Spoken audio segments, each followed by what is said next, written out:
நம்ம ஆண்டவருடைய குவாலிட்டியை பாருங்க. யோவான் எழுதின சுவிசேஷம் 13ஆம் அதிகாரம் 3வது வசனம்.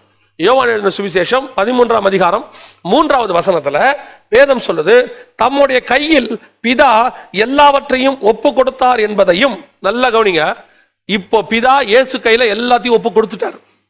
பிதா மொத்த அதிகாரத்தையும் இயேசு கையில கொடுத்துட்டார், ஒப்பு கொடுத்தார் என்பதையும், தான் தேவனிடத்திலிருந்து வந்ததையும் தேவனிடத்துக்கு போகிறதையும் இயேசு அறிந்து போஜனத்தை விட்டு எழுந்து, 4வது வசனம், போஜனத்தை விட்டு எழுந்து வஸ்திரத்தை கழற்றி வைத்து ஒரு சீலையை எடுத்து அறையிலே கட்டிக்கொண்டு, 5வது வசனம், பின்பு பாத்திரத்தில் தண்ணீர் வார்த்து சீஷருடைய கால்களை கழுவவும் தாம் கட்டி கொண்டிருந்த சீலையினால் திடைக்கவும் தொடங்கினார். இந்த அத்தாரிட்டி எதுக்கு?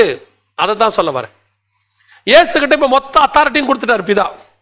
இயேசு கையில மொத்த அத்தாரிட்டி வந்துருச்சு பாருங்களேன். இப்போ அந்த அத்தாரிட்டி வந்த உடனே இயேசு என்ன பண்ணிருக்கணும்?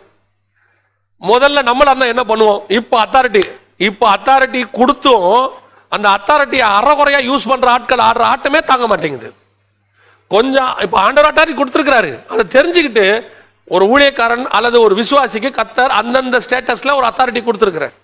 அந்த அத்தாரிட்டியை கையில வச்சுக்கிட்டு நம்ம கிடைச்சிச்சுன்னா, ஒரு உதாரணம் சொல்றேன், ஒரு வரம் கிடைச்சிருச்சுன்னு வச்சுங்க, ஆனா வரம் கூட விடுங்க, ஒரு பாடுற கிஃப்ட் கிடைச்சிருச்சுன்னு வச்சுங்க, அந்த டேலண்ட், அது கிஃப்டோட டேலண்ட், ஒரு பாடுற டேலண்ட் கிடைச்சிட்டா என்ன பெருமை. அதை வச்சுக்கிட்டு நான் யார் தெரியுமா, என்ன மாதிரி மாற முடியுமா, என்கிட்ட நீ பேசுறவளை வச்சுக்காத.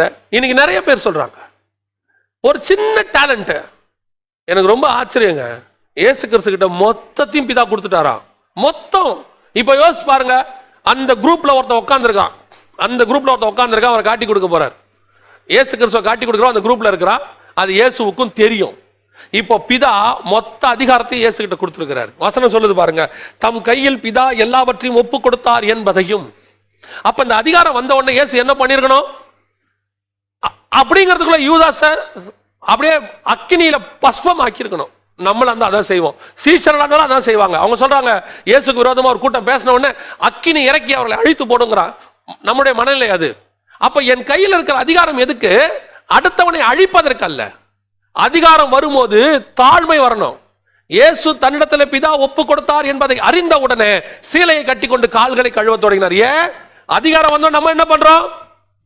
அதிகாரம் வந்தோம் மேல உட்காந்துட்டு எங்கிட்டே பேசுறியா, நான் யார் தெரியும்ல, இன்னார், நான் யார் தெரியும்ல, இதுக்கு தலைவர், அதுக்கு செக்ரட்டரி, இந்த பிஷப், அதுல நான் அப்படி இருக்கேன். நான் யாரையும் குறை சொல்லல. கர்த்தர் உங்க கையிலயும் என் கையிலயும் ஒரு போஸ்டிங்கையோ அல்லது ஒரு பதவியையோ அல்லது ஒரு அதிகாரத்தையோ அல்லது ஊழியத்தில் மேன்மையான ஒரு இடத்தையோ கொடுத்திருப்பது எதற்காக தெரியுமா?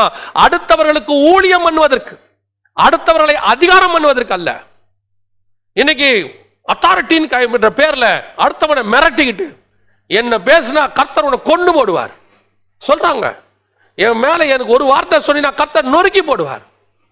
பேசினா பேசிட்டு போட்டுன்னு போயிட்டே இருக்க வேண்டியதுதான். பேசுறவர்கள் உயர்ந்ததே கிடையாதுங்க. நம்ம வேலை அது இல்லவே இல்லை. நம்ம வேலை தேவனுக்கு சேவை செய்வது, நம்ம வேலை இல்லாதவர்களுக்கு போய் சேவை செய்வது. தாழ்மை வரணும். ஏசுங்க காட்டுறாரு பாருங்க, அப்படியே முழுவதுமா கால்களை கழுவ தொடங்கினார், முழு அத்தாரிட்டியை வச்சுக்கிட்டு. அடுத்து இந்த அத்தாரிட்டியோட கெத்சமனேக்கு போறாரு. இந்த அத்தாரிட்டியோட கெத்சமனேக்கு போன உடனே அங்க அவரை பிடிக்க வராங்க. இவரே போய் வாலண்டியரா கேட்கிறாரு. ஏன்னா ரொம்ப நேரமா கெத்சமனேல அலையறானுங்க போல, அந்த இருட்டில் அலையறாங்க அவங்க இயேசுவை காணாம. அப்ப இவரே போய் கேட்கிறாரு, யாரை தேடுகிறீர்கள்? அப்போ ஒருத்தர் சொல்றாரு, நசரேயனாகிய இயேசுவை தேடுகிறேன். இயேசு நான் தான் என்றவுடன், அந்த இடத்துல நீங்க வாசிச்சு பாருங்க, நான் தான் என்றவுடன் அவன் பின்னிட்டு விழுந்தான் இருக்கும். இவர் நான் தாங்கிறதுக்கும் அவன் பின்னிட்டு விழுறதுக்கும் என்னங்க சம்பந்தம்? இவர் நான் தான் சொன்ன ஏன் அவர் பின்னிட்டு விழுந்தாரு? நல்ல கவனிங்க. நான் தான் அப்படிங்கறதோட அர்த்தம் என்னன்னா ஐ ஆம். அவர் கேட்கிறாரு, who is that Nazarene Jesus of Nazareth அப்படின உடனே அவர் I am அப்படிங்கறார். இந்த I am எது தெரியுங்களா? 3ஆம் அதிகாரத்துல யாத்திராகமத்துல மோசே கேட்கிறாரு, உம்முடைய நாமத்தை என்னவென்று சொல்வார்கள்? இருக்கிறவராகவே இருக்கிறேன்னு போய் சொல்லு. I am the who I am. அந்த பவர் 4000 வருஷமா இருக்கிற ஒரு தேவன், 400 வருஷமா இஸ்ரவேலுக்கு ஆபிரகாமுக்கும் ஈசாக்குக்கும் யாக்கோபுக்கும் இருக்கிறதான ஒரு தேவன் I am. அந்த அத்தாரிட்டி, அந்த பவர் இயேசுக்குள்ள இருந்து வெளிப்படுகிறது. அந்த பவர் வெளிப்பட்ட உடனே அவன் பின்னிட்டு விழுகிறான். அப்படின்னா என்ன அர்த்தம்? அந்த இயேசுக்குள்ள இருந்து இயற்கையாகவே அந்த அத்தாரிட்டி வெளியே வருது. இப்ப இயேசு பாக்குறாரு, இந்த அத்தாரிட்டியோட இருந்தா அவன் என்ன பிடிக்க முடியாது. நான் ஏன் அத்தாரிட்டியை முழுக்க யூஸ் பண்ணனா ரட்சிப்பின் நிறைவேறுதல் நடக்காது.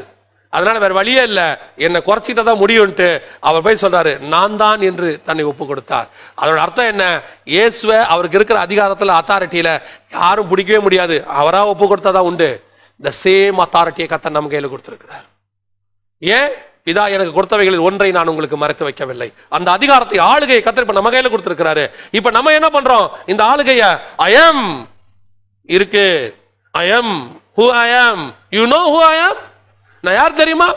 ஆண்டவர் உன்னை ஆபீஸ்ல ஒரு போஸ்டிங்ல உங்களை உட்கார வச்சிருக்கிறாருன்னா, அந்த போஸ்டிங்ல உட்கார வச்சு அந்த போஸ்டிங்கோட அத்தாரிட்டியையும் அந்த போஸ்டிங்கோட மகத்துவத்தையும் அந்த போஸ்டிங் என்ன அதிகாரம் இருக்குன்னு காட்டுறதுக்காக இல்ல, அந்த போஸ்டிங்ல உட்கார்ந்து தேவ சாயலை வெளிப்படுத்துவதற்கு. அங்க உட்கார்ந்து நீ கிறிஸ்துவ காட்டணும் பாருங்க. அந்த இடத்துல இருந்து நீ தேவனை வெளிப்படுத்தணும். இன்னைக்கு உலகம் என்ன சொல்லி கொடுக்குது?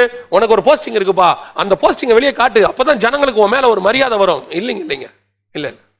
அந்த போஸ்டிங் எதுக்கு கொடுத்திருக்காரு தெரியுமா? அந்த போஸ்டிங்ல உட்கார்ந்து, அவ்வளவு பெரிய போஸ்டிங்ல இருக்க மனுஷன் எவ்வளவு தாழ்மையா இருக்கிறாரு. இதுதான் உலகம் பார்க்கணும். சர்வ வல்லமையுள்ள தேவன். அதான் வசனம் சொல்றது, பிலிப்பியர்கள் நிருபம் 2ஆம் அதிகாரம் 6 முதல் 11 வசனத்தை நீங்க வாசித்து பாருங்களேன். இந்த சம்பவத்தை அங்க பவுல் எழுதுவாரு. இதே சம்பவத்தை அங்க எழுதுவாரு. அவர் பிதா அவர் தேவனுக்கு சமமாய் இருப்பதையும் தேவனுடைய சற்சொருவமாய் இருந்தும் தான் தேவனுக்கு சமமாய் இருப்பதையும் கொள்ளையாடின பொருளாய் எண்ணாதபடிக்கு முடிவு பரியந்தம், அடிமையின் ரூபம் எடுத்து முடிவு பரியந்தம், சிலுவையின், அதாவது சிலுவையின் முடிவு பரியந்தம் தன்னை தாழ்த்தினார். காடுக்கு ஈக்குவல் ஆயிட்டாராமா இயேசு. தேவனுடைய தற்சொருவமாய் இருந்தும் தான் தேவனுக்கு சமமாய் இருப்பதை கொள்ளையாடின பொருளாய் எண்ணாதபடிக்கு. இயேசு கிறிஸ்துவோட வார்த்தையை கவனிச்சு பாருங்க. பிதா எல்லாத்தையும் ஒப்பு கொடுத்து எனக்கு ஈக்குவல் பண்ணின்னு சொல்லிட்டாராம். எனக்கு நீ ஈக்குவல். இயேசு அதை கொள்ளையாடின பொருளா எண்ணாதபடி. கிடைச்சிருச்சு போஸ்டிங். கிடைக்காத போஸ்டிங்க்கு அதை பெறுவேன் என்று சொன்னதுதான் பிசாசு. அந்த வானத்துக்கு ஏறுவேன், ஆராதனை கூட்டத்துக்கு தலைவனாவேன், அவருக்கு சமமாவேங்கிறது